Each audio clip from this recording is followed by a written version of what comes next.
राघव जी, क्या क्या 1 जून से आप प्रतिबंध हैं जिन्हें हटा रहे हैं? अनलॉक की प्रक्रिया आपकी क्या होगी? क्या क्या खुल जाएगा दिल्ली में? और आईआईटी की उस चेतावनी के बाद क्या आपकी सरकार का कुछ मन बदला है कि कुछ ढिलाई जो है वो कम की जाए और आईआईटी की बात को गंभीरता से भी लिया जाए? राघव जी, देखिए, दिल्ली के अंदर एक संस्था है, डिजास्टर मैनेजमेंट अथॉरिटी।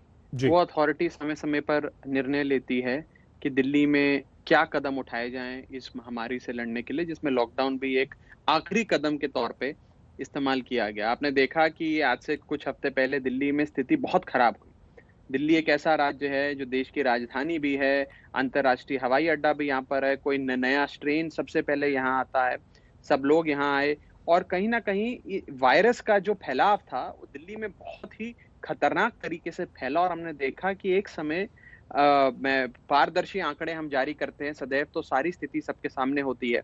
एक समय संक्रमण दर 36% तक पहुंच गई थी। आज लॉकडाउन लगाने के बाद और पूरी दिल्ली वालों ने दिल्ली सरकार के साथ मिलकर जिस हिसाब से काम किया, मुख्यमंत्री अरविंद केजरीवाल जी के साथ मिलकर, वो 36% की सईद भाई संक्रमण दर आज जी। 1% तक आज आ गई है, जो एक अपने आप में एक बहुत बड़ी उपलब्धि है। और मैं पूरी दिल्ली को, दिल्ली वासियों को, आप सब आपके माध्यम से बहुत बहुत बधाई देता हूं। लेकिन ढिलाई की जहां तक बात है, जैसा उस दिन मुख्यमंत्री जी ने भी कहा, केजरीवाल साहब ने कहा कि हम ऐसा नहीं है कि अब कोताही बरत सकते हैं या अब ढिलाई अपने अपने व्यवहार में भी ला सकते हैं। ये बात सत्य है कि जीवन और जीविका इन दोनों को संभाल के रखना है। ऐसा ना हो कि हम कोरोना महामारी से तो लड़ाई लड़ने में सफल हो जाएं लॉकडाउन के चलते, लेकिन लॉकडाउन लगे और लोगों की भुखमरी से मौत होने लग जाए, ऐसी स्थिति भी नहीं आनी चाहिए। इसी के चलते दिल्ली जी। डिजास्टर मैनेजमेंट अथॉरिटी ने यह फैसला लिया कि हम दिल्ली में 2 चीजें 1 जून से शुरू करने जा रहे हैं सईद भाई। जी। और दोनों चीजें ऐसी हैं जिनसे सीधा गरीब से गरीब निम्न तबके के लोग, मजदूर, दिहाड़ी मजदूर जो लोग हैं, उनकी जीविका इन दोनों चीजों से जुड़ी है। पहली चीज है कंस्ट्रक्शन एक्टिविटी, जो एक क्लोज्ड प्रेमिसेस में की जाती है, और दूसरी चीज है फैक्ट्रियां। इन दोनों चीजों में जहां बहुत लेबर, दिहाड़ी मजदूर काम करता है, इन दोनों को सबसे पहले अनुमति दी गई है। अनुमति भी ऐसी दी गई है कि आपको 3-4 चीजें हैं जिनका पालन करना है। आपका कोविड अप्रोप्रिएट बिहेवियर होना चाहिए, फैक्ट्रियों के बाहर, हर यूनिट के बाहर सैनिटाइजेशन की फैसिलिटी होनी चाहिए, जी। और केवल वही लोग फैक्ट्री के अंदर या कंस्ट्रक्शन साइट के अंदर काम कर सकते हैं जिनमें किसी प्रकार के कोई कोरोना के लक्षण नहीं है। तो ये तो बात रही जो अनलॉकिंग करी है, लेकिन जो अनलॉकिंग का जो पूरा प्रोसीजर है, जो आने वाले समय में हम अपनाने जा रहे हैं माननीय मुख्यमंत्री अरविंद केजरीवाल जी की अगुवाई में, वो एक बहुत ही चरणबद्ध तरीके का रहेगा। ऐसा नहीं कि एक एक दिन हम सुबह उठकर सब कुछ खोल दें, और जो जो घोर तपस्या कर कर हम सब ने बीते 1-1.5 महीने में हासिल किया है, संक्रमण दर को इतना कम किया है, वो एक दिन में सब हमसे छूट जाए, तहस नहस हो जाए।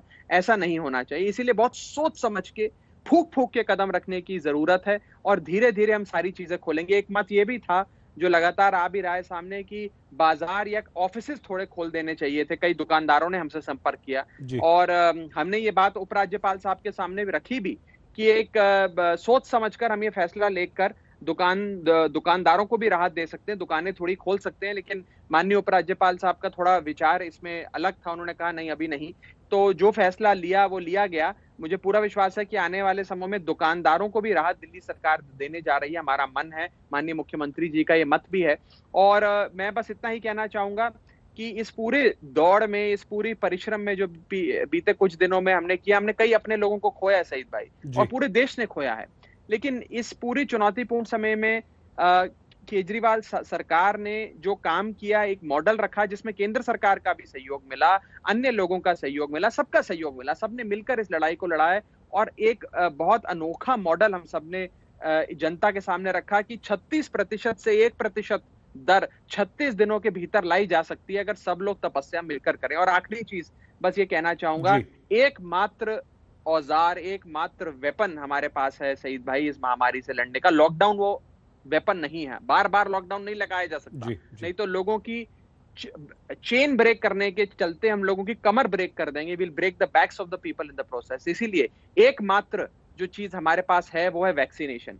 अगर वैक्सीनेशन सही समय पर, सही तरीके से हुआ जाए, तो लोगों की जानें बच सकती हैं। और इसीलिए मेरा हाथ जोड़कर केंद्र सरकार से विनती रहेगी, और मैं कोई राजनीति नहीं कर रहा, एक देश का नागरिक होने के नाते, आम आदमी पार्टी का जी विधायक जी होने के जी। नाते, अरविंद केजरीवाल सरकार का प्रतिनिधि होने के नाते ठीक है। कहना चाहूंगा कि वैक्सीन की पर्याप्त मात्रा में डोजेज दिल्ली को उपलब्ध कराएं, ताकि हमने जो संकल्प लिया है, मुख्यमंत्री साहब ने जो संकल्प लिया ठीक है है। कि 90 दिनों में ठीक है हम सर। हर दिल्ली वाले को ये सुरक्षा कवच पहना देंगे, उस केजरीवाल सरकार के इस प्रण को, इस संकल्प को आप भी हमारे साथ अगर सहयोग करेंगे तो हम अवश्य पूरा कर पाएंगे। मैं बस यही सहयोग की उम्मीद करता हूं।